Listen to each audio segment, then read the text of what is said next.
Hello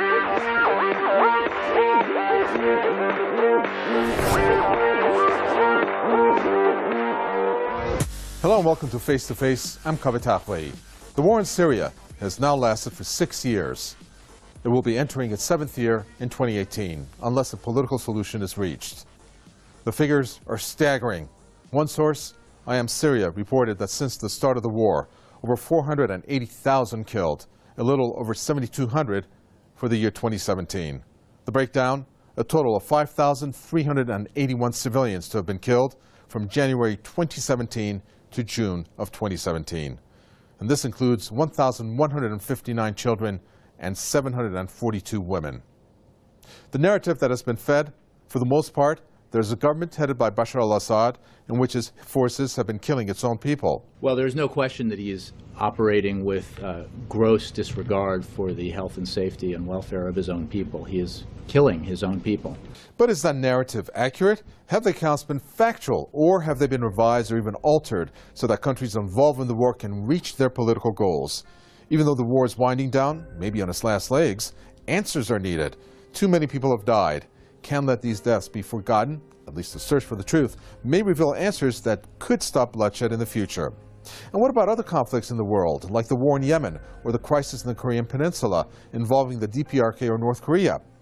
In today's program, we'll be talking to Carla Ortiz about all of that. Carla Ortiz is a Bolivian actress and a producer, but what makes this actress-producer unique is her interest in activism, particularly in hotspots like Syria, Yemen, and North Korea. She's made a documentary covering the conflict in Syria called The Voice of Syria.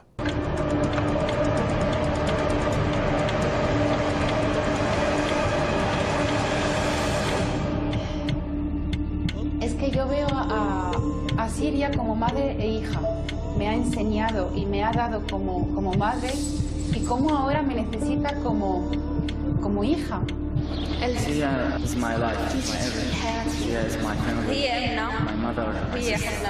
Syria is mean everything, from the little thing to everything. وطني, ناس, كل شيء. Stop the blood in Syria. Stop the blood. Hi, Carla Ortiz. Welcome to the program. Now, we understand that you recently visited Syria. And this is what you have actually said about the country, that there are two sides to the Syrian story, one from the Western media and the other a quite different version. What did you observe when you went there?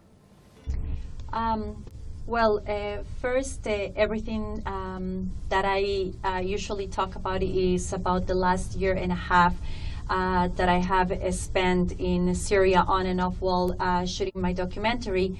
And definitely one of the first things that I've seen is the so-called civil war. There is not a civil war really going on in Syria. What is actually happening is an imposed war that Syrians are fighting with the Syrian Arab army along with the actual civilians and women in general, the youth, defending their land from or against terrorism, armed groups, extremism and fundamentalism. One of the most, I think, the biggest misconceptions that there are about Syria is that even though the uprising, the original uprising started in a peaceful way and they were demanding certain types of reforms, it was the Salafists that took over this revolution. So in reality, they've been living almost 7 years of this war where I've been walking in the home fronts, from the front lines. I've been in rebel-held areas, I've been in government-held areas, and I have seen the actual desire of Syrians to fight for to maintain the secularity of the country and inclusion of the country. This is one of the very few nations around the world that truly and honestly live in peace among Christians and Muslims. There is a huge focus on education, and I believe that the world did not, the world underestimated the level of patriotism and dignity that the Syrian people have. When I was there, the government had control over 35% of the country, which means that most of the rest of the country was unsafe and was taken mostly by terrorism. Nowadays, with the victory of the resort, you basically have over 80% of the country that's been liberated. And I think this victory, it's been gained by that strength and resilience. Resilience, of the Syrians with the help of the countries that have supported them. But I believe honestly that the world will very soon testify the victory of truth over all this massive misinformation that we've been getting from Syria. And we'll be able, hopefully, to see Syrians rebuilding their lives the way they wanted, united and secular. Obviously, you found the war in Syria to be very appealing to you. You visited that country, and it was enough to compel you to make a documentary. Before we continue, let's take a look at a clip from that documentary. This is your home? I met this woman in the streets of Homs. She insisted to show me her house. She was finally back. It's been 4 years, she says. It's been 4 years since the rebels took my home.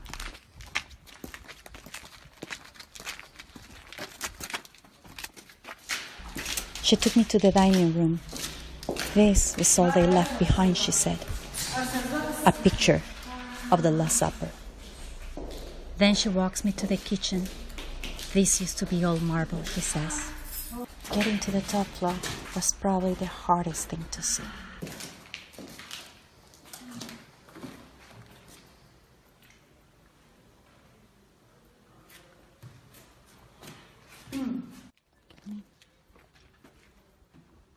That's my house. What do you feel? شو بتشعري؟ بالحزن. I feel sadness. My heart too. I don't know if I was able to communicate to her that I could feel her pain. I could see in her eyes the eyes of every mother. Regardless, with dignity and so much love, she got strength and told me she wanted to show me a bridal shop, her shop, in the middle of all destruction. I asked why. To make life back to us. I told her she was strong, so beautiful, so brave. Well, that's a very moving scene that you were able to capture with that lady in Homs. Lots of stories I'm sure that you were able to capture in Syria. What is the story, though, with Bana, this Syrian girl, and her tweets, if you can explain that? Look, I've been in Aleppo not only during the Battle of Aleppo, but I was right at the moment of the liberation. And while the whole world was saying that Aleppo was burning, I was seeing an actual liberation process on the ground. I was literally on the front lines, and there was absolutely no way to get any type of internet. And I said this not only on my interviews, but I have regularly explained to people in my talks as well, because even though I had an international phone as well as a Syrian phone, 3G was almost impossible, especially when you were getting closer to eastern Aleppo. Now, in your statements, you mentioned the United Nations. How do you think they have done when it comes to this war? Have they helped it? And why were they not able to prevent this war from continuing? Look, I am not a political analyst, so I always try to talk from my human experience. If our main entity in the planet, which is the United Nations, that its duty is to actually pursue peace and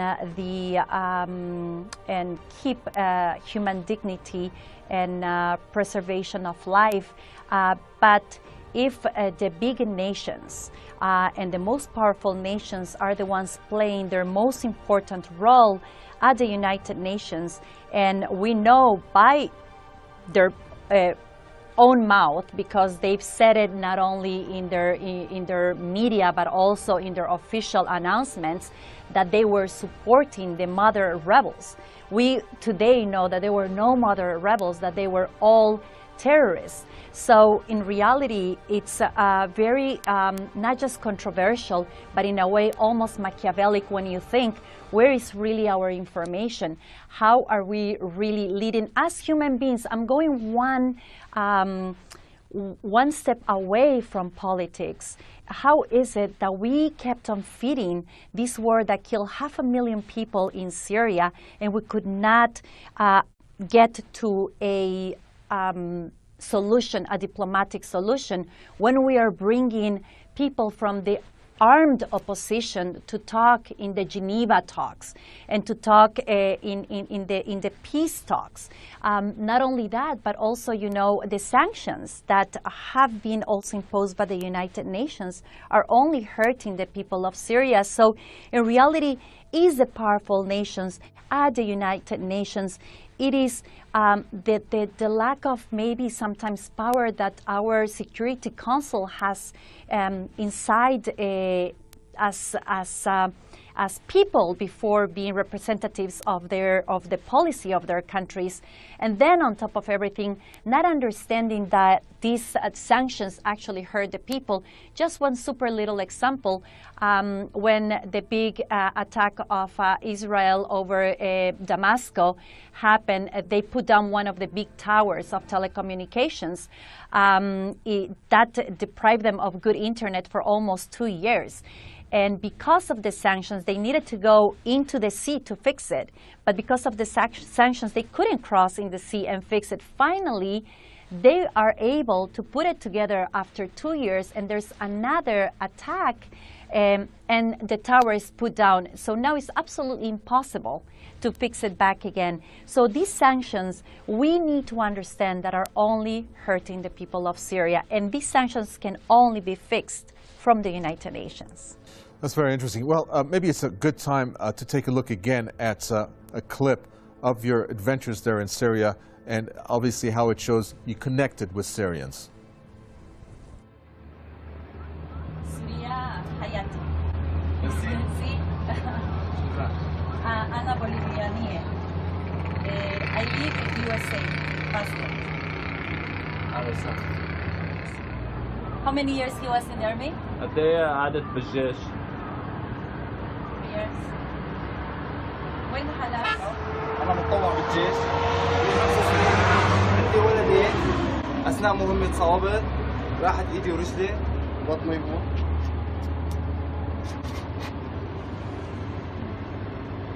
فتحوا لي بطني راح مصوا. What do you want for Syria? الله يخلي لنا سوريا ويحميها يحمينا سيادة الرئيس بشار الأسد.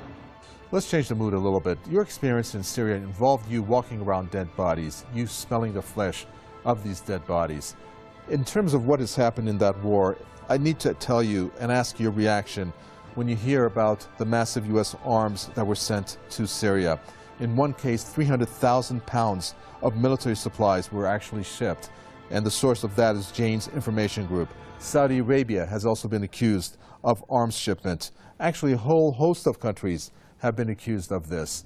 How do you think they have contributed to this war?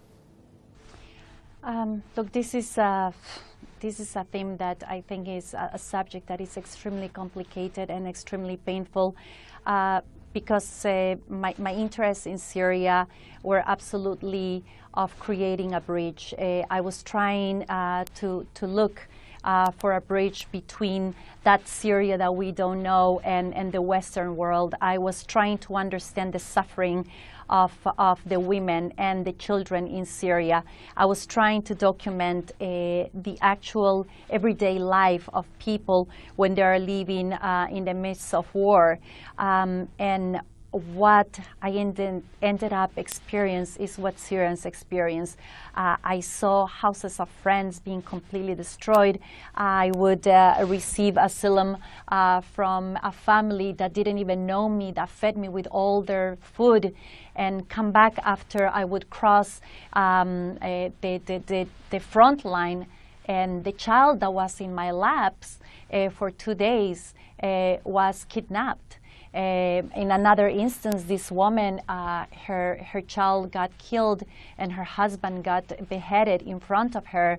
And, you know, coming back to the house and having the mother hug you and just don't let go of you and tell you, I just want to see my child one more time.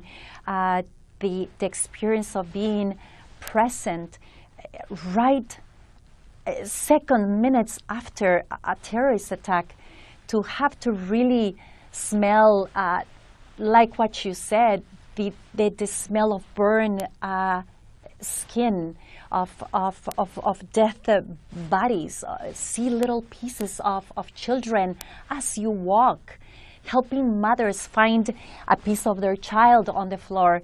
This is something that human beings should never be able to go. We are all right now suffering what's going on because of the natural disasters.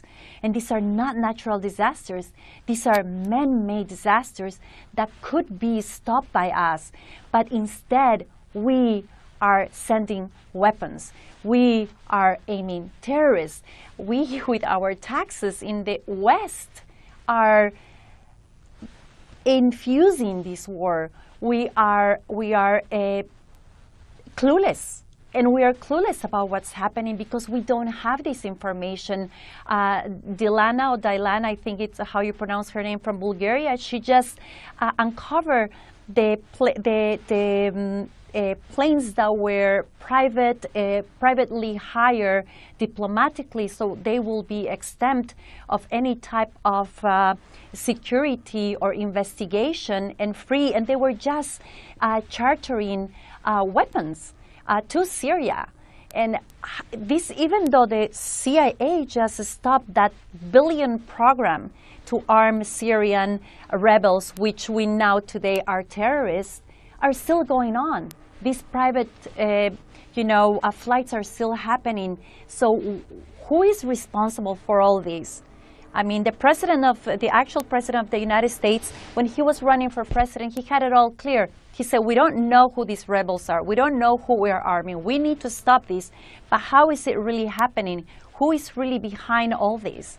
And we as human beings, and this is always my claim, we need to make these questions ourselves, because on the end, the ones that have the most power, if we all speak up and if we all get informed, it's us, the people. Because we're letting our governments control and do evil things, our policies doing evil things without our knowledge, with our money. It's interesting that you mentioned that investigative journalist. Her name is actually Dilyana Gaitanjiev. We did an interview with her. She covered a piece on how the United States, Saudi Arabia, and the UAE supplied Eastern European-made weapons to armed groups in Syria and in Iraq. And that was done through using different intermediaries and also diplomatic cover. Let's take a sneak peek of that interview before we continue our interview with you. In December of last year, I was covering the Battle of Aleppo when the jihadists from al-Nusra Front, the Al-Qaeda affiliate in Syria, designated as a terrorist organization by the United Nations, retreated from their positions in eastern Aleppo. I got inside 9 underground warehouses full of heavy weapons with Bulgaria as their country of origin. When I got back to my home country, I traced back these shipments, and it turned out that these Bulgarian rockets were just a small portion of a bigger international scheme of a covert international weapons shipment network involving many countries, the United States, Saudi Arabia, the United Arab Emirates, many European countries, to name a few. Back to Carla Ortiz. Let's talk about one of the largest, if not the largest, humanitarian crisis in the world that's unfolding right now. That's namely Yemen. Now, in your Facebook page, you actually have an entry on Yemen. You say in it that there's a place where a child dies every 10 minutes. It's #Yemen. There is a place in the world where a child dies every 10 minutes. This place is Yemen. In 910 days of war, 250,000 people have died, taking the lives of 71,500 children. You mentioned it has become the largest humanitarian crisis, 600,000 cases of cholera, taking a life every 20 minutes, and we don't know. Now, obviously, this war is still going on. Those numbers are a bit old. The cholera cases are approaching the figure 1 million. How did Yemen catch your attention? First of all, because we don't know about it. It's not in the news. We don't know. How can we know that this horrific crisis is happening, humanitarian crisis is happening? We are not covering it. In 2011, the United Nations presented 26 million inhabitants in Yemen. Today, they say it is 24 million inhabitants. Where did the 2 million go?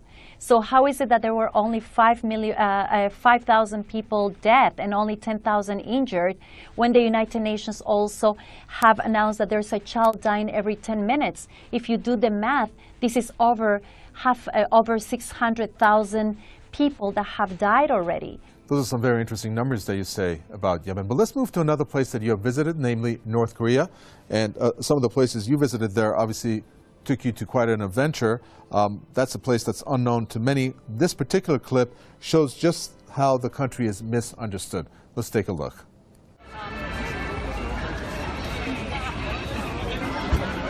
Did you guys enjoy the circus?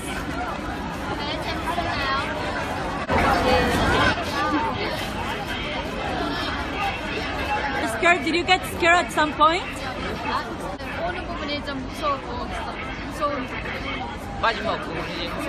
last one. Me too. Okay, thank you. Bye.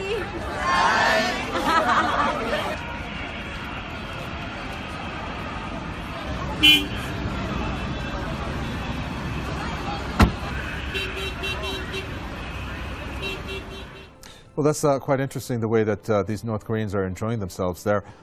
Again, back to your Facebook page and what you said about North Korea. You said that in a rainy day in #North Korea, thousands of people, adults, students, children, and elders enjoyed an impeccable afternoon at the circus. Tell us more about that and why you said that these people are beautiful. Well, I think they're absolutely beautiful. I think we haven't really seen the face of Korea. We've been completely deprived by the people of Korea and by our own government to know anything really of what's been going on there. My job in Korea was very different because I've been there you know, a little bit less than 10 days, and you cannot see the whole country in this. What I was trying to do is put a face to the people of Korea. This goes beyond politics. It goes beyond philosophy of living. It is important that we understand in the West world that we truly have no information on North Korea, and our media also says, oh, we don't know anything, people are dying, people are doing this, and they don't have this, and they get... How do we really know if we don't have real access? If the defectors get paid $10,000 to $20,000 to come cross, escape, and then tell the stories that are going to feed what we want to hear. So I go to North Korea just to show from firsthand what I've seen. And what I've seen is a generation of young people that are focused on becoming better, to making their nation better, that are focused on their studies, that are focused on not just education, but also activities and art and science. I've seen incredible talented children as well as incredible dedicated workers. I was with a lot of land workers, and I had the opportunity to talk to people on the street and just random people. And I myself was really surprised because I didn't know what to expect from North Korea. We don't know anything, and we hear all these things. So as soon as I arrive, I'm going like, can I shoot here? Is it okay? And the guy was looking at me and said, yeah, you came to make a film, right? Just shoot whatever you need. And I wasn't being, shoot here, don't do that. And that was not just a lie. And then when I was asking and saying, why do you not let tourists do this? And they say, because a lot of the infiltrated people, spies, come as tourists, and they're just focused on getting ugly things and to feed that sort of propaganda. So in reality, sometimes we don't even care to give access to journalists because they will still tell the part that they want. And you know, we can always find the ugly part in every country. If somebody comes here to the United States, we can find and go to downtown and shoot all the homeless people and the ugly part. But how about we also show a little bit what they are doing right? We could actually learn many things and understand that there are much more things in common than things that we have in difference. And this is what I actually pursue with all of my work and with all my trips, that we can start looking at each other as people, not as citizens for different parts of the world or speaking different languages or religions, because love will truly, truly, truly unite us if we can understand that this is what we have in common. Carla Ortiz, thanks for joining us in this edition of Face to Face. Thank you very much. You're welcome. You take a lot of risks. Wherever you go, make sure that you stay in touch with us. Lots of people want to hear from you. Thanks again. Okay, thank you. When it comes to wars, there are no real winners or losers. At least that's how the saying goes. This program, unfortunately, does not have a happy ending. I'm going to leave you with this clip just so you know what a war can do and the devastation that it has caused. Thanks for joining us in this edition of Face to Face.